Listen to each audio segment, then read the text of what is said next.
Welcome to Controlling Your Emotional Console, the keys to meaningful happiness. I'm your host, Scott Conkright, the founder of Affect Relational Therapy. And this podcast series is going to be on what emotions are, what affects are, what that emotional console is. And I'm referring right now to Inside Out, that wonderfully fun movie, touching movie, in which we see Riley grow up, hit the puberty button in number 2. And I hope in other series that are coming up, I assume there's going to be many of them as she grows older, we'll find out how her emotional console, her command center for her emotional life works. What I want to do is empower you to be in control of that console. Interestingly, it was several years before the movie came out that I was working on these theories and really expanding on Sylvan Tompkins' affect theory, creating my own theory, when that movie came out. And I watched it and went, wow, how fortunate to have a multi-million-dollar budget that Disney Pixar put together to explain my theories. I am so lucky. Actually, the movie is really good. By the way, I don't get any royalties or anything for promoting this. It just is a good movie. And the truth is, it does a really good job of explaining how our biologically based feelings work. So thank you, Disney Pixar, and wish I had written it, been involved in it, because I would love some royalties from that, but that's not going to be the case. What I can guarantee you of in watching and listening to this podcast is that you'll have a better understanding how this console works. And it's a great metaphor, because the truth is, from an affect theory point of view, we are more dictated by our feeling states, our biological feeling states, than we are by our thinking.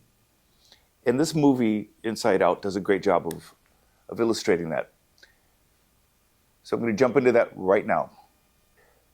Most of us are aware of how thinking colors how we feel.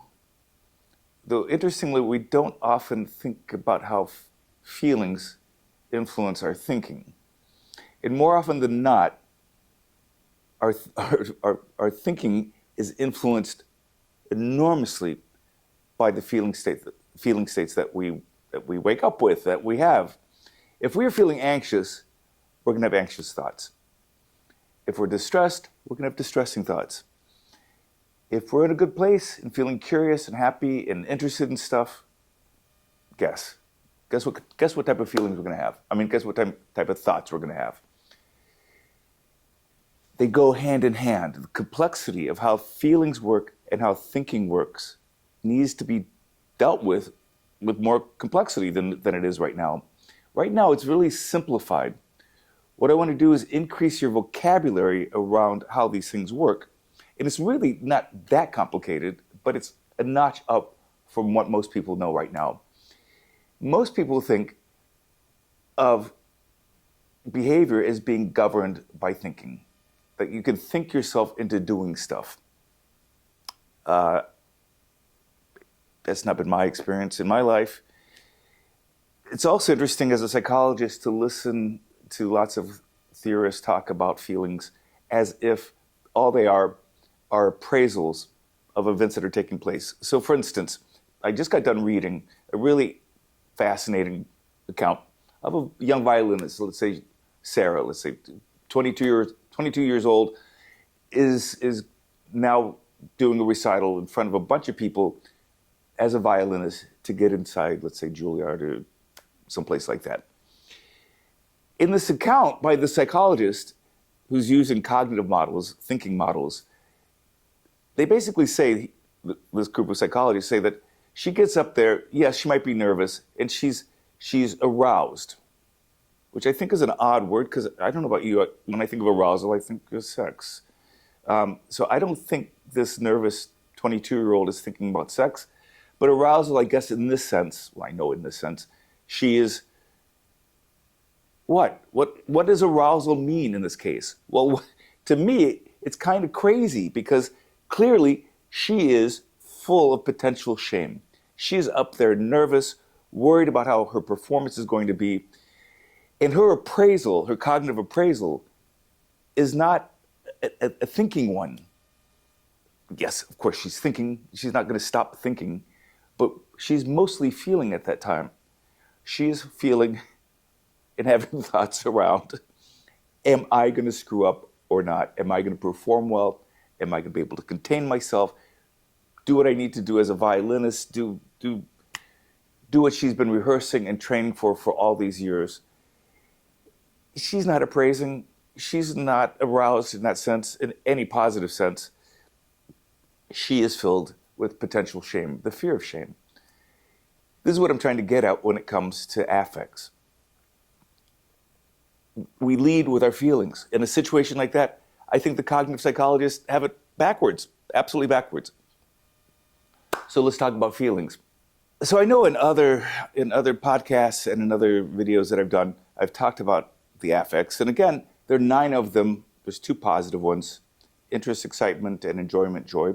Those are the 2 positive ones that, by the way, make up for everything that we think of as love. Anything that we care about, anything that we're interested in, anything that we desire, anything that we put our energy into in a positive way comes from those 2 affects. They provide the motor force to do things, to get things done. Without it, where would it come from when you think about it? I was dog sitting for a friend of mine in DC the other couple months ago. And it's still a bit of a puppy of a dog, and it was smelling everything. It was curious about everything. It was going everywhere. And when I pulled it gently, because it smelled like 50 things in a row, and it was time to get back, it gave me this look of disappointment, with the head down. It gave me this slump of shame. So again, shame in my model is any barrier to good stuff, to good feelings, good connections. Louis wanted to keep smelling things, wanted to keep playing around, wanted to look at stuff, wanted to see and hear all the motorcycles going by and the cars and so forth. That interest and excitement gave him the energy to keep his brain and body alive to do what he needed to do. This is not, we have to think about it in terms of coding in some ways. When you think about AI, where is the energy going to come from in AI if it's not coded? And what needs to be coded for that energy to be directed in a way that shows curiosity, that shows motivation? Well, it's going to have to come from affects. And as my understanding right now, we don't code for affects. Matter of fact, we know very little about affects when it comes to the AI world. It's not a big interest in terms of actually what feelings are. So interest, excitement, and enjoyment, joy. Interest, excitement is up energy. Enjoyment, joy is down energy. Enjoyment, joy is that we're home safe feeling. Let's all hang out, crack open some beers and chill out. Interest is always up. Let's go out and explore stuff. Shame, again, is any barrier to that. And you'll see that whether it's a dog, I know cats do it actually, but dogs, humans, kids are humans, of course, but I'm trying to think of another species that shows that slump of shame. Dogs do it really well. Anytime there's a barrier to getting what you want, whether that's getting that elevator door or you can't go into the park and run around and chase the ball, for Louis' example, or you fail an exam or you don't get what you want, is going to cause the affect of shame, which only lasts a second, and then it gets replaced with the memories of shame, which for each of us is different. Each of us has an autobiography around shame and excitement and enjoyment and all the other affects that make us different. We're similar when it comes to each of the affects. We all will have an affective response. We all will be afraid of something that's worth being afraid of. How I deal with that and how you deal with that are 2 different things. I might have a completely different history of what to do with my fear than you do. I may have been trained in my family differently around that. So just very important to keep those two different feeling states separate. As much as they blend in together, as much as they can seem the same, because they happen right after each other. Sometimes hard to tell the difference, but they are different. And why that's so important, we'll get to later on. So the emotional console, the control center that Riley has in Inside Out, is a brilliant example of the sort of struggles that each of us have when it comes to the multiple different feelings that happen all at the same time in most of our social interactions, in our fantasy world. No matter what we're thinking and feeling, we're having to juggle multiple feeling states. Things can be sad and happy at the same time. You can be angry and disappointed. You could be distressed and still interested. You can be interested and somewhat ashamed. They all come together. And in this console, you need to be the one who's in charge. And this is what I'm really wanting to help you out with. We all have more or less the same console. We have the same command center up to a certain point. We all have the same affects. Learn them, get to know them. You need to be able to identify them. And you also need to be able to get all of them at the command center when it's appropriate to have them there. You also need to have the choice to dismiss them when they're not appropriate.